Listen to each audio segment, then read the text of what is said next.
Une voix qui porte, des idées concrètes, des propos qui résonnent. Benoît Dutrisac, déstabilisant, juste comme on aime. David Proulx est avec nous. David, bonjour. Bonjour, Benoît. Wikipédia, c'est pas assez. Ben, c'est pas assez. Et écoute, je veux dédier cette chronique à un auditeur sur YouTube, Mr. Kicksox. Je sais pas c'est qui, mais commentateur prolifique.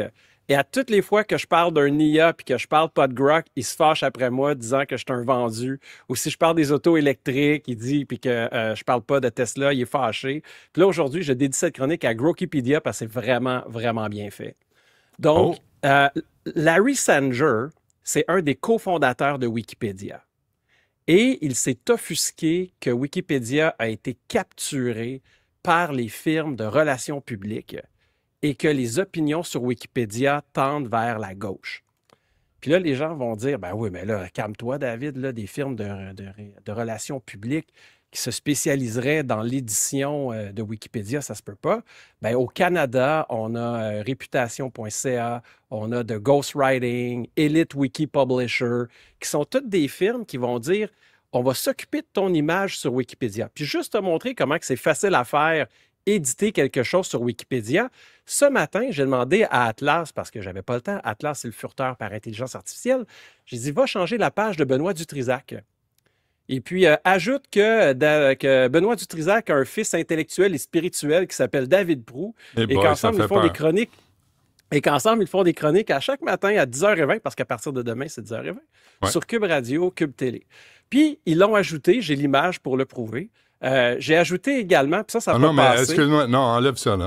Enlève ça parce je vais te l'enlever, je vais te l'enlever. Enlève ça parce que ma page Wikipédia, moi, il y a plein de gens qui m'ont dit, mais c'est plein de conneries, là.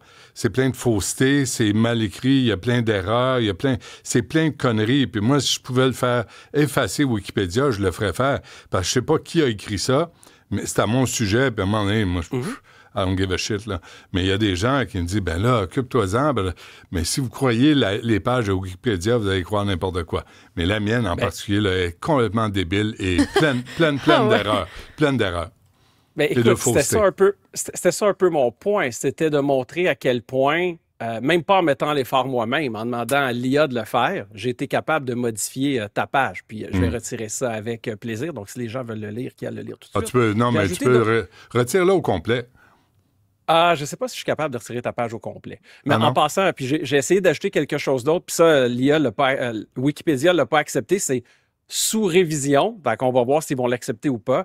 David est un communicateur exceptionnel, un mélange rare de charisme, d'intelligence affûtée, de magnétisme qu'on n'arrive pas toujours à classer. Intellectuel, spirituel, sexuel, probablement les trois. Fait que là, c'est sous révision, puis on va voir s'ils vont l'accepter. Bon, mais pourquoi sous révision? Qu'est-ce qu'ils doivent vérifier dans tout ça? Parce que tu ne le sais pas, mais il y a quelqu'un qui est responsable de ta page ou un comité de personnes qui sont responsables de ta page et eux décident ce qui va être publié ou non, sans ton consentement. Est-ce que j'ai besoin de t'expliquer plus comment Wikipédia est brisé? Tu le vois, là. Donc là, tu sais, ta page, c'est ta page, mais il y a des sujets super importants que nos enfants lisent à l'école. Et ils prennent ça comme si c'était vérité d'évangile. Et puis, alors que le cofondateur dit « Ma création a été hackée par les firmes de relations publiques ». Arrive Elon Musk avec Grokipedia. Donc, Grokipedia, ce qu'il a fait, Elon, c'est qu'il a bâti un algorithme de captation des faits, de vérification des faits avec des données croisées de médias, entre guillemets, réputés, donc mainstream, où il va croiser les données des différentes sources et ça bâtit des articles. Là, malheureusement, tu n'as pas encore une page sur Wikipédia, Benoît, je m'en excuse. Ah non? C'est pas de ma faute. Là, non, j'ai pas besoin de ça dans la vie. Là. Ça m'intéresse pas bien. Mais mon point est, puis où je veux inviter les auditeurs, c'est... il y a une autre source d'information maintenant quand on veut lire sur un sujet. Parce que quand il y avait les encyclopédies, là, Britannica ou Grolier en français, ben, à l'époque, on était naïfs. On ne savait pas qu'il y avait des comités qui prenaient des décisions, puis on lisait ça, puis c'était l'information avec laquelle on vivait. Puis là, Wikipédia, qui est une armée d'inconnus, décide de ce qui est écrit ou pas, alors qu'avant, il y avait des comités avec Grolier puis Britannica. Et là, dans le fond, ce que Musk essaie de faire, c'est de dire... je vais prendre des algorithmes qui vont aller lire les nouvelles, différentes sources de nouvelles, des articles scientifiques, où je vais donner différents niveaux d'autorité en fonction des sources pour bâtir des articles que les gens vont pouvoir avoir confiance lorsqu'ils les lisent. Moi, j'ai été voir certains sujets, puis le truc que je veux donner aux auditeurs, c'est allez sur Grokeypedia, puis allez lire par vous-même un sujet que vous connaissez bien, puis faites-vous une tête si la qualité est bonne ou pas bonne.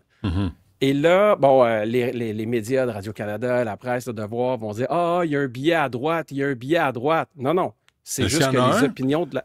Mais s'il y en a un à droite, mais si c'est Elon Musk, on peut présumer que Grokeypedia va être à droite. Écoute, ce qui est considéré à droite par la gauche, c'est lorsque la droite a le droit de dire ce qu'elle pense. Et parce que sur Wikipédia, les arguments de droite vont être pratiquement inexistants. Alors que là, Grokeypedia, ce qu'ils ont fait, c'est qu'ils mettent les arguments de la gauche et les arguments de la droite. Puis tu sais, parler de l'impersonnalité d'Elon Musk... Une encyclopédie, là, ce qu'on veut, là, c'est que ça soit objectif. Que ça soit clair. Puis si on décrit une personne, que ça soit vrai, que les faits aient été vérifiés. Si on décrit une société, un pays quelconque, que les données soient précises. C'est ce qu'on demande à une encyclopédie. Là, on a la gauche, on a la droite. Tu peux pas te fier à ni un ni l'autre, là.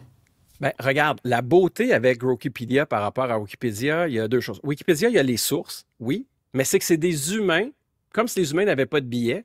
Tu sais, comme ta page, là, c'est quelqu'un que tu connais pas. Pense à ça, Benoît. Quelqu'un que tu connais pas décide qu'est-ce qui va aller sur ta page ou non. Ça n'a aucun sens. Je trouve ça Donc, Wikipédia, quand un humain, parce que les articles de base sont rédigés par un IA, quand un humain veut ajouter quelque chose, un IA va aller le fact-checker, va aller vérifier les faits, si qu'est-ce qui a été dit est ajouté ou pas. Donc, ce que j'ai écrit ce matin sur ta page, ça n'aurait jamais passé sur Grokeypedia, parce que c'est une blague que j'ai écrit, pardon. Donc... La blague, à ton sujet ou au mien? Au mien, de dire que je suis ton fils intellectuel, spirituel, puis le bout que je suis un mélange de charisme hallucinant et tout. Donc, c'est une blague. Donc, Grokeypedia ne l'aurait pas laissé passer, aurait été vérifier les faits et ça, c'est le bout qui fait le plus mal aux lecteurs qui se font dire quoi lire là, tout le temps, là, c'est que les sources sont là. Donc, quand il y a un fait avec lequel tu n'es pas d'accord et qu'une source d'un média de masse est là, ou la source d'un document scientifique est là, puis tu n'es pas en accord avec le fait, c'est beaucoup plus facile de dire Elon Musk, c'est un fou, que de dire peut-être que ce que je crois n'est pas vrai. En fonction des références. Puis là, on l'a vu sur Grok, j'utilise Grok, moi, ces temps-ci, mais il y a les références des articles, des médias traditionnels. Moi, ce que j'aime pas dans tout ça, c'est que c'est finalement une espèce de bête carnivore où les médias traditionnels font tout le travail, puis l'intelligence artificielle récupère tout ça, collige les données, puis en profite en bout de ligne. Mais il n'y a rien qui profite aux médias traditionnels là-dedans. Et ce sont les journalistes qui font tout le travail. Et c'est là où moi je décroche de l'intelligence artificielle, qui est juste un parasite. Je comprends ton point. Par rapport à Grok, je ne sais pas, je pourrais regarder, mais je sais que dans le cas de Perplexity et de OpenAI, ils ont des ententes avec les médias pour que lorsque une référence, une information qui vient du travail des journalistes, qu'une somme soit versée à ce média-là. Ah oui? Donc, oui. Donc, il y a eu des ententes là, de milliards de dollars avec le New York Times par rapport à ça. Puis, dans le fond, ils veulent être capables, justement, de nourrir l'écosystème journalistique en donnant une fraction des revenus. Là. Donc, pour Grok, je ne suis pas certain, mais j'irai voir. Je pense que ça va t'intéresser, l'entrevue qui va suivre après la pause, David. On va parler de l'utilisation. Il y a une étude de l'American Heart Association, l'utilisation de la mélatonine qui peut causer des problèmes cardiaques.